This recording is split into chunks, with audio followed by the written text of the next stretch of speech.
یہ میں طلبہ کو بار بار دکھاتا ہوں کہ علم تر کیف فعل ربک کو آپ تفسیر بتا دے تو میں نے ابھی تک کسی مفسر کی اس زمانے کے لوگوں میں کسی مفسر کی بات بھی نہیں دیکھی کہ انہوں نے علم یجعل کیدہم پر بھی توجہ دی ہو. پورا قصہ بیان کر دیں گے، لیکن قرآن جس بات کی طرف براہ راست بات کر رہا ہے وہ کیا ہے؟ وہ قید کی بات ہے. علم یجعل کیدہم، وہ قید کیا تھی. پچھلے کچھ مہینے پہلے اسلام آباد یونیورسٹی میں پروگرام تھا، وہ بھی علماء کا بھی پروگرام تھا، ICRC والے بھی سب تھے. اس میں نے یہ نکتہ لوگوں کو بتا دیا، اور پھر لوگوں کو کہتے ہیں آپ نے تو عجیب بات کی. میں نے کہا عجیب ہے لیکن ہے تو بات. وہ کیا تھا؟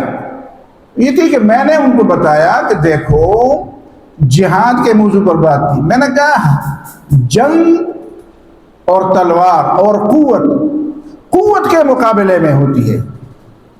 سازش کے مقابلے میں آپ قوت استعمال نہیں کر، سازش کے مقابلے میں آپ سازش کریں. سمجھتے ہیں بات میری بات؟ آپ کو کون ایسا مسلمانوں کے اندر اس وقت معلوم ہے؟ مجھے ایک آدمی کا نام بتائیے، ابھی نہیں، چلو 10 دن بعد بتائیے، کہ جس کے بارے میں آپ مطمئن ہوں کہ کفر کی سازشوں کے مقابلے میں بھی وہ سازش کرتا ہے. جبکہ قرآن ہمیں بتاتا ہے وَيَمْكُرُونَ وَيَمْكُرُ اللَّهُ، اللہ بھی مکر کے مقابلے میں مکر، تدبیر کے مقابلے میں تدبیر ہے کہ نا. وَاللَّهُ خَيْرُ الْمَاكِرِينَ. اس سے کیا میسج ہم لیتے ہیں؟ کیا سمجھنا چاہتے ہیں؟ دشمن سازش کر لے اور ہم سازش کے مقابلے میں سینہ تان کر آ جائے تو کہتے ہیں کہ ہم تو، مولانا مودودی نے تو ایک دفعہ یہی کہا تھا نا، جب مولانا مودودی پرسن کون سی 63 میں غالباً جب گولی چلی تو لوگوں کے پاس پسٹول تھے. میں ان لوگوں سے ملا ہوں جو مولانا مودودی کے ایک طرف اور دوسری طرف کھڑے تھے. بعد میں ملا، وہ بوڑھے ہو گئے تھے. کہتے ہمارے پاس بھی پسٹل تھے اور ہم نے مولانا مودودی کو، دونوں پختون تھے اور دونوں کا نام سراج تھا. کہتے ہیں ہم نے کوئی چوڑیاں نہیں پہنی ہے، ہمارے پاس بھی پسٹل، ہم بھی 10 آدمیوں کو مار سکتے ہیں. تو مولانا مودودی نے کبھی زبان سے ایسا لفظ کسی کارکن کے سامنے نہیں نکالا تھا اپنی زبان سے جو اس وقت نکالا. مولانا نے کہا بے وقوف مت بنو.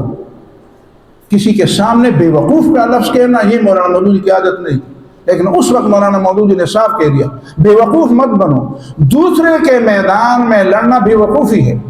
اگر ہم لڑنا چاہیں گے تو ہم اپنا میدان خود بنا لیں گے. دوسرے کے میدان میں آپ لڑیں گے تو آپ آدھی جنگ خود ہار گئے، وہ آدھا تو جیت گیا، باقی آدھے میں آپ کون سا تیر مار لیں گے. تو یہ بنیادی چیزیں ہیں جی، ان باتوں کو سمجھنے چاہیے.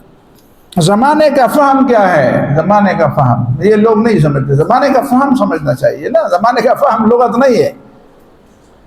اور میں ایک چھوٹی سی بات اور بھی کہہ دوں، آپ ذرا معلوم کر لینا اس زمانے میں لوگ علماء کو کیسے خریدتے ہیں، کیسے اپنے راستے پر ڈالتے ہیں. اپنے ملک کے اندر کتنی آنکھیں ہیں جو دیکھ رہی ہیں کہ کون ہمارے آدمی، کون ہمارے کام کا ہے، اور اس کی پھر قیمت لگاتے ہیں.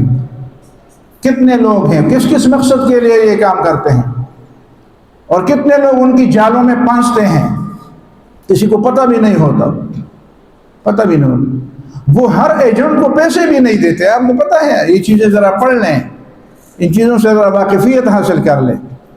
ایجنٹ ہم اس کو کہتے ہیں جن کو بہت زیادہ پیسے ملے. میں اس زمانے کے اندر میں اب صاف کہہ دیتا ہوں کہ کچھ لوگ ایسے بھی ایجنٹ ہوتے ہیں جن کو 2 ٹکے بھی نہیں ملتے، لیکن وہ ایجنٹ ہوتے ہیں اور کام کرتے ہیں. جب مفت میں ملتا ہے تو کوئی کسی کا دماغ خراب ہے کہ اس پر پیسے بھی خرچ کر دیں. تو یہ چیزیں ہیں زمانے کا فہم.